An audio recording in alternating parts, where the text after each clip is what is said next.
Well, it is a beautiful day here in the Pacific Northwest. My name is Johnny, and I just got this KTM 390 Adventure R, and I put about 1,100 miles on it, and I figured I would share my thoughts as like a totally regular guy who likes to do light adventure riding. I feel kind of like this bike was meant for me, like it was made for me, and it's kind of a bike that I feel like I've been waiting for a long time. So yeah, let's get into it. So obviously, you know, every motorcycle is a give and take, especially when you're in the dual sport area. You know, you want something that can handle on the road and off road, and it's not going to be able to do either of those things perfectly. So I feel like it really comes down to who you are and what your background is. So yeah, I've been riding for about 10 years. I've pretty much only ridden and owned dual sport motorcycles. My first bike was a Yamaha XT 225, and that very first summer, my partner and I,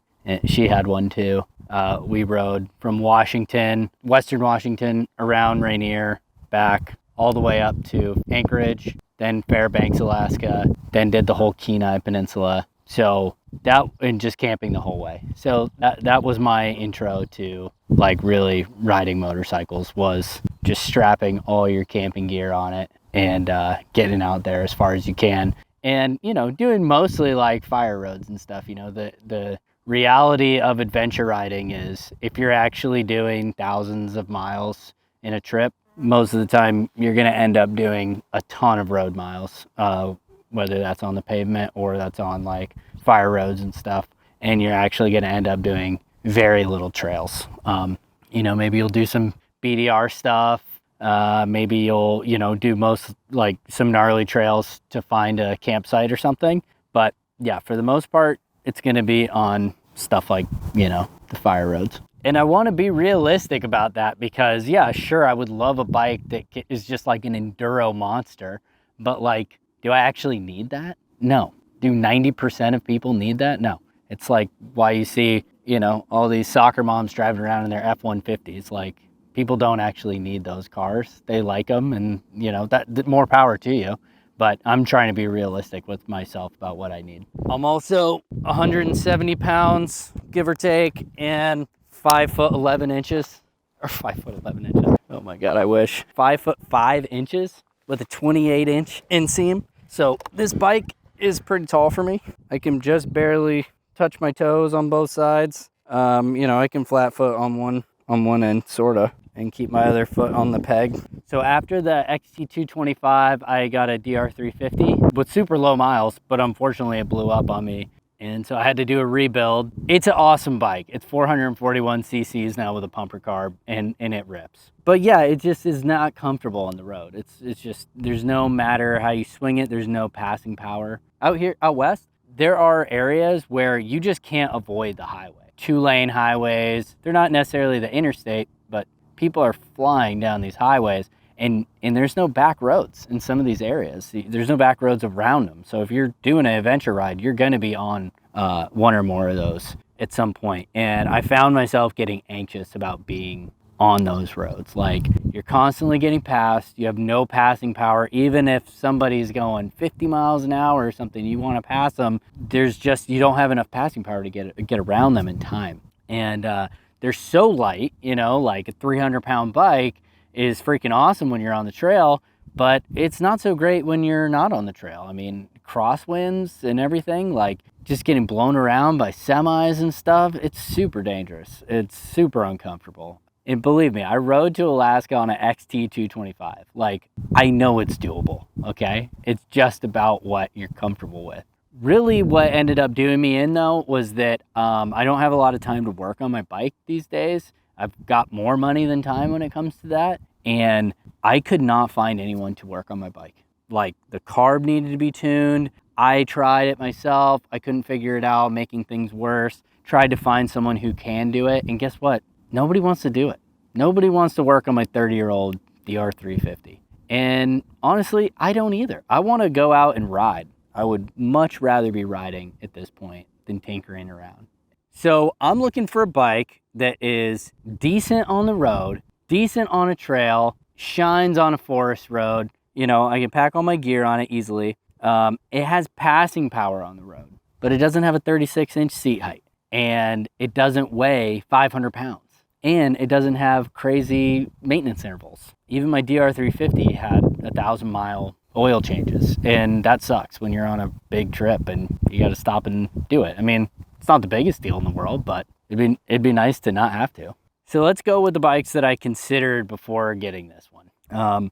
The XT225 doesn't have enough power. DR350 didn't have enough power for the road and wasn't comfortable on the road. DRZ400 doesn't work for me. It's too tall and it's too top heavy. You know, I don't like where the center of gravity is. It's way too high, it feels way too tippy, and it's freaking tall. I mean, this bike is tall for me. That bike, totally unmanageable. Also, it's only a 5-speed gearbox, which is probably fine. I've heard it's fine, but you know, like why? If I'm gonna be doing long stretches of, you know, high-speed riding, then why wouldn't I have an overdrive? DR650, you know, that could have worked.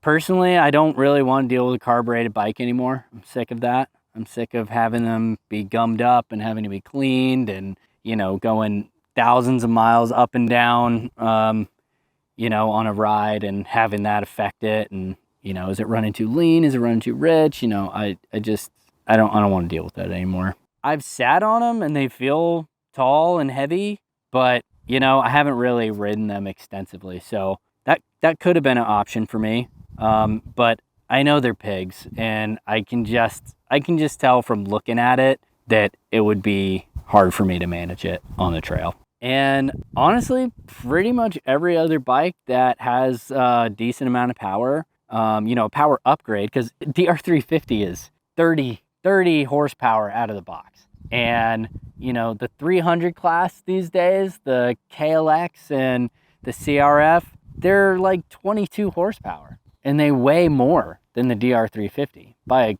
good chunk. So it's like, no, man, that's a downgrade for me. There's no way.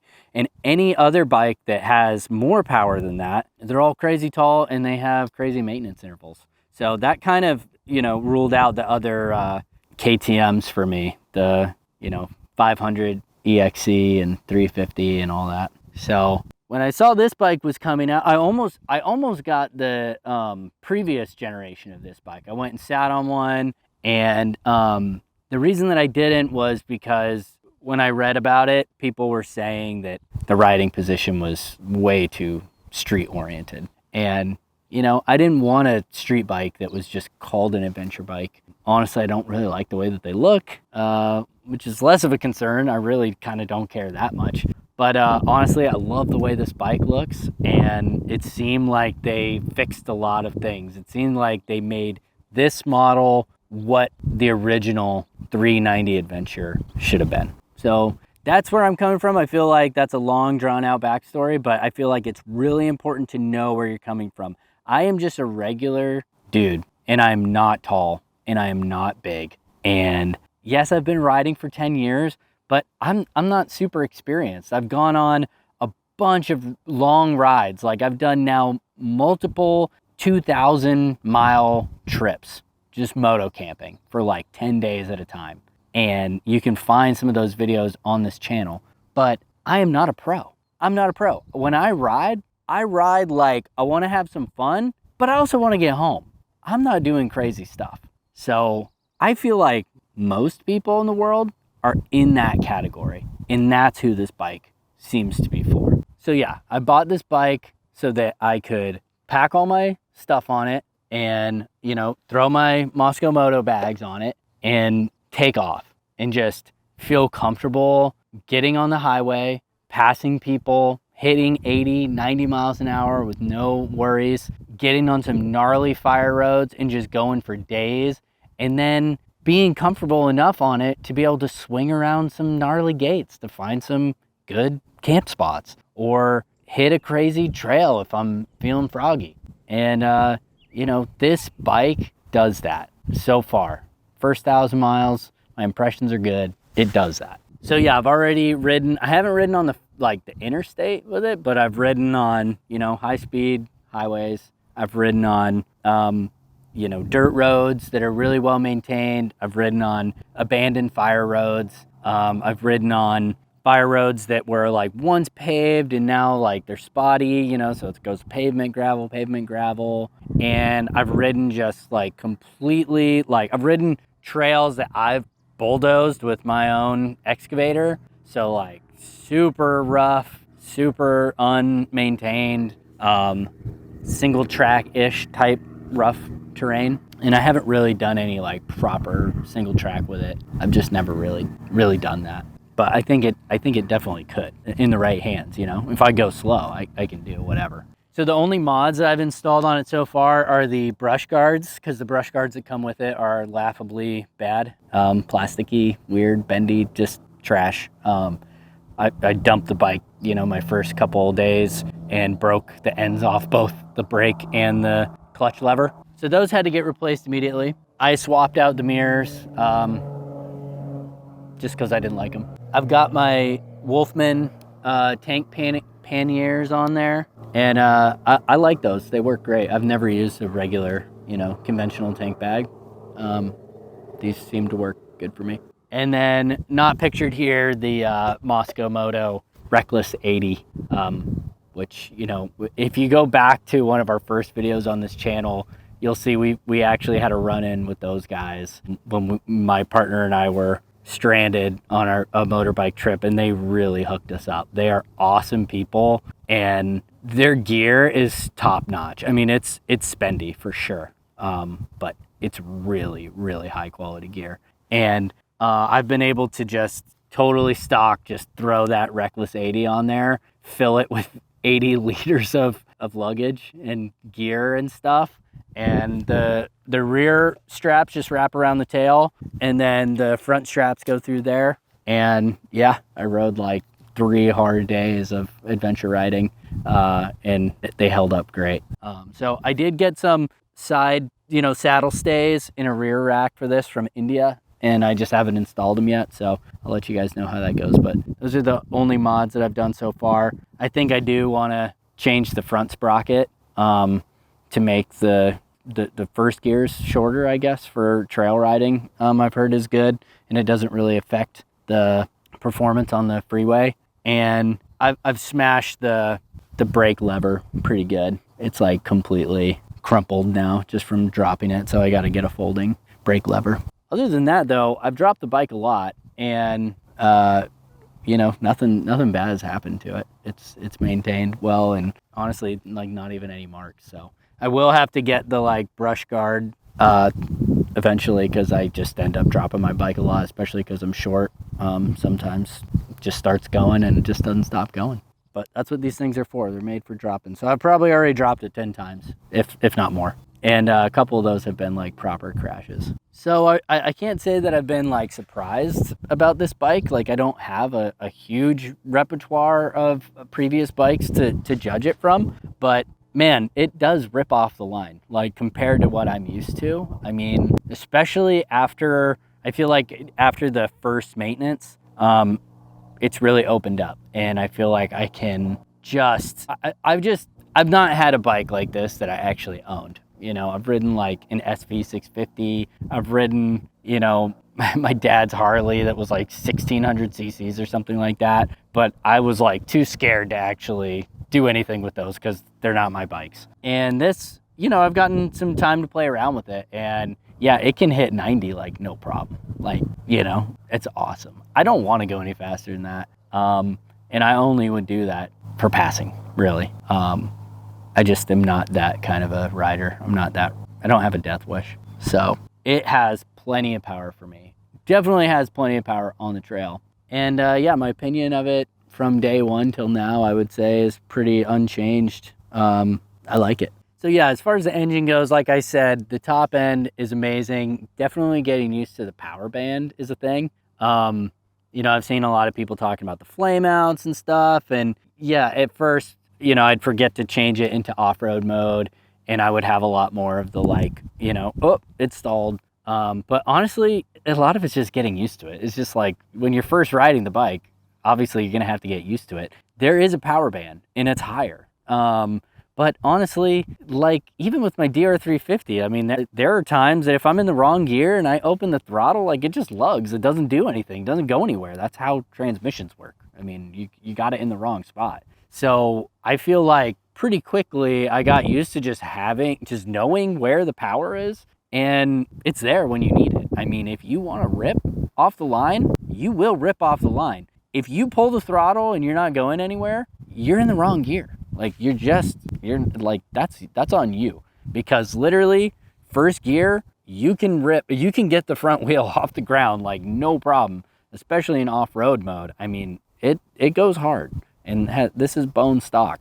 So yeah, is it enough for a pro rider? I don't know, probably not, but it's not a pro bike. So it kind of reminds me, like, I don't have a lot of two-stroke experience, but it kind of reminds me of maybe how a two-stroke would feel. Like, I'm used to watching those enduro races and stuff, and you just hear the bike like whining, like they're ringing it out, you know, and it's just like ring when you're just like going. And that's kind of how it feels like when you're in the power band. Like, yeah, it's whining a bit, like, for sure, but it doesn't feel bad. It doesn't feel like, oh my God, I'm like, it's giving me everything it's got. Like, no, it still has room to go. That's just where it's happy. It's just like really pulling you like a rocket ship. So I feel like people who are having issues with that or who are worried about that, just get used to the bike, because I've had no problems with it. Power delivery, like anytime that, I mean, this goes with every dirt bike I've ever had. Anytime where you're pulling the throttle and nothing's happening, just shift down, dude. Boom, you're going. On this bike, you will go. I mean, you will go. And in off-road mode, it gives you more than the dirt can take. I mean, I'm like just freaking going everywhere. If the traction control's not on and you're just gonna rip it, then yeah, it's sick. It's a bike. It's a dirt bike. It's got power. Yeah, that just is what it is. Yeah, the shifting feels good. Brakes feel great. The ABS is a game changer for me. Like, I didn't actually realize how crazy that was, but I feel so much more confident on trails and crazy fire roads and stuff, being able to hit that front brake, even in off-road mode, knowing that it's not going to lock up on me. I mean, you know, say what you want about skill and riding and whatever. It's like, dude, I just want to get home at the end of the day. I want to have fun. And I feel way safer with the ABS, especially on the road. I mean, I can't tell you how many times I've seen a deer and I'm just like, hit the brakes and I start to skid out and then I start to panic and whatever. Like, that just happens. Like, you know, yeah, you can practice and practice, but that's just the reality of it. And when you have the ABS, that's pretty sick. That being said, there's been a few times where I've been on gravel roads, you know, if you're switching back and forth between pavement and gravel, and then you forget to turn the off-road mode on and you're in the loose gravel and you go to stop and, you know, your back tire starts to lock up because you're in loose gravel, you're not going to stop. You're just going to keep going, you know, it's going to take a lot longer to stop. So you got to remember to turn the ABS off or the traction control off when you're in the gravel, or keep that in mind when you're going around corners. The fuel economy seems to be about mid-50s. So I'm totally happy with that.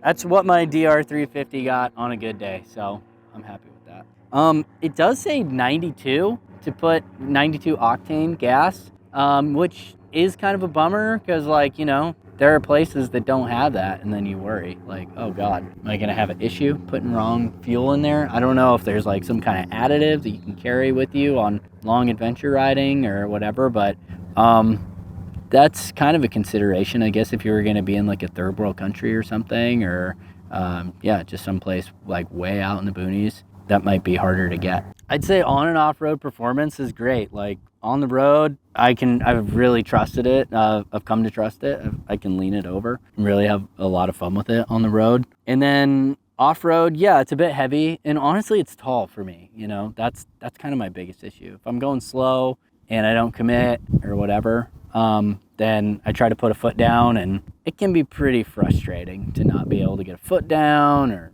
I've just had frustrations with that. But that is my life as a short guy who likes to ride dirt bikes. So I don't think it's really anything to do with the bike. I might try to lower it. I don't know. But it's also teaching me to just actually ride it out more. So I'm going to wait and see. The, you know, suspension is adjustable, but I don't know anything about that. So I kind of just put everything what I thought was on its softest setting. It feels pretty stiff to me as a light rider. When I sit on it, I feel like it has no sag. So I do plan to take it to a suspension shop and get schooled up a little bit and have them help me adjust it for my weight and riding style and stuff. The seat comfort is not great. It's not a comfortable seat. Wasn't expecting it to be, but it's not. So might have to get an aftermarket seat or something. The ergonomics of riding it, it feels good. You know, I'm coming from a 90s dual sport, so it feels great. The windscreen and the fairings and stuff honestly do way more than I thought to protect me compared to my old bike. I'm not used to that.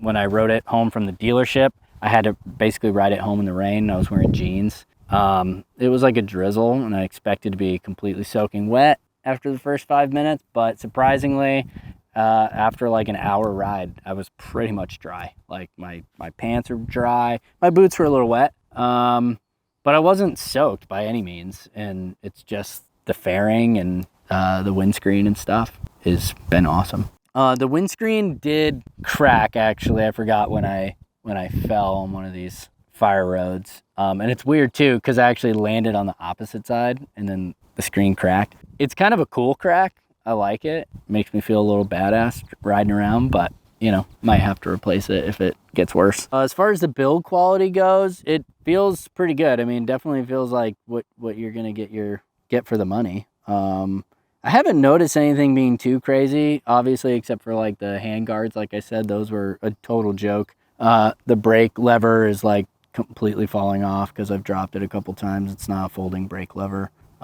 So that needs to be changed. One of the reflectors on the front cracked after dropping it. So there's a few things, but honestly, for the money, I feel like so far so good. So I got the first maintenance done at 700 miles or so, and I got it done Yamaha Motorsports in Olympia. Those guys are awesome. One thing that sucked was the day before I took it in, I filled up my tank, and now I'm thinking that it might have been related to this. But basically I went to take off, I had a little bit of throttle, and then it gave out, and basically I had no throttle, even though the bike was still running and everything. Check engine light came on, and then I just cycled the power and everything was fine. Rode it back down to Olympia. Happened the next day on my way to the dealership, and then when I talked to them about it, they basically said it's potential that the throttle position sensor got messed up somehow, in that basically it wasn't safe for me to ride because I could lose power in traffic. But KTM hadn't set up their software interface with the dealer, so they couldn't actually see like which parts were on the bike. They couldn't order the parts. They couldn't even see if it was the same part from a previous generation. And this bike, the 390 Adventure, does have this issue with the throttle position sensor from other generations. But yeah, that was pretty disappointing because basically they were like, yeah, you really shouldn't ride this, but also we can't fix it and we can't order the part. And it had nothing to do with the dealer. They basically took apart the whole dash for free and like made sure all the connections were good. Luckily, that was like, you know, a week ago, and I've had zero issues since then. I took it on a 3-day trip because I was just like, screw it, you know, whatever. Hopefully the battery cycle works again, and but I just haven't had the issue again. But it was pretty disappointing that KTM was sending out the bikes but didn't have the software set up. That being said, I'm an early adopter. Like, this was the first bike from the dealer, so I did know that like it sucks, it shouldn't be this way, but you kind of do know that when you're an early adopter of these things that there's a potential that you're going to run into stuff like that. So that was disappointing, but honestly, I haven't had the issue since. So I guess no harm, no foul. Other than that, the first service went really well. They charged me an hour of labor. They went through the checklist. And yeah, I don't know. Some people were saying that like, oh, there's like some computerized, you know, like governor on there or something until the first service.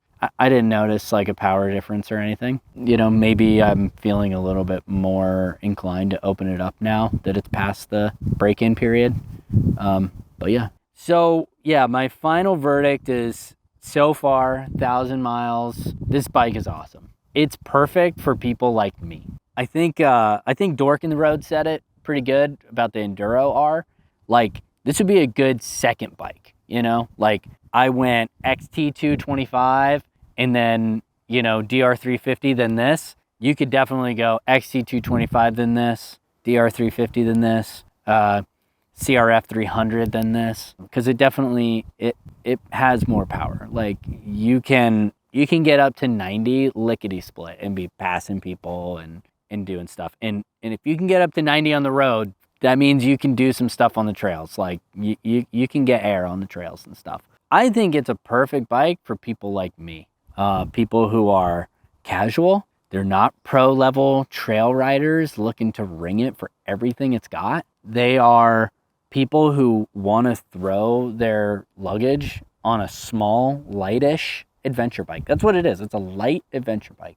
And that's what I've wanted. That's what I've always wanted. Like normal adventure bikes so far have been way too big for me, way too heavy. Not interested in that. But this is great. Like I can ride this alongside my buddy who's got an Africa Twin. He's a way better rider than me, but because his bike is so much bigger and heavier, it kind of gets us closer to riding, you know, skill. Because I would never be able to handle that kind of bike, even on the road. Like I just can't. It's too tall, it's too heavy. So that's what it is. It's a light adventure bike. And I think that's awesome. It's got a 6,000 mile oil change interval, dude. I mean, I could literally ride to the East Coast and back and change the oil. That's sick. That's amazing. And as long as it stays reliable, then I don't see what could go wrong with it, especially at the price it is. I mean, it's kind of crazy how inexpensive it is for what it is. And yeah, that's kind of how it feels. And like, yeah, do I wish it were a little bit shorter? That would probably be my biggest change. If I could just go to the factory, would be like, you know, they have the exhaust that goes on the bottom. And I'm like, dude, just put the exhaust on the side like every other bike. And sure, even if it's a little bit heavier, I don't care. And then shrink that skid plate up, drop the bike, and still have the same amount of clearance. Like 2 inches of seat height on this thing would be incredible. It would change my life. And I might end up doing that, or I might not. It's just kind of, you know, the burden that I have to bear as a short dude who rides dirt bikes. Yeah, I'd say like intermediate adventure riders, somebody who doesn't have the luxury of having a bunch of different bikes. Somebody just wants to have one bike that they can hit the trails with. They can do an interstate ride with. They can just go on a freaking adventure, dude. Like that's what this bike is about. It seems to me. And I feel so much safer on it. I feel more comfortable. When the thought comes into my mind, like, oh, I'm gonna have to hit this section of highway for like an hour, no more anxiety. I'm just like, great, that's fine. I can hang behind traffic. I can keep up with traffic. I can pass people if I want to, you know, but I don't have to, but I could. And yeah, I don't have to be worrying about people passing me all the time. Sometimes it's nice to go 55 miles an hour and just chill and cruise. On the XT225s, when we did that long adventure ride, there was no option. Like that was what you had to do. And sometimes it's super sketchy when people are passing you because you don't have enough power and you don't have enough, you know, you're not comfortable enough, or the wind's crazy and you just can't get the nerve up to hang out at 70 miles an hour when the crosswinds are blowing you everywhere. So yeah, I highly recommend this bike so far. It's been a lot of fun. I think it's going to be an extremely popular bike.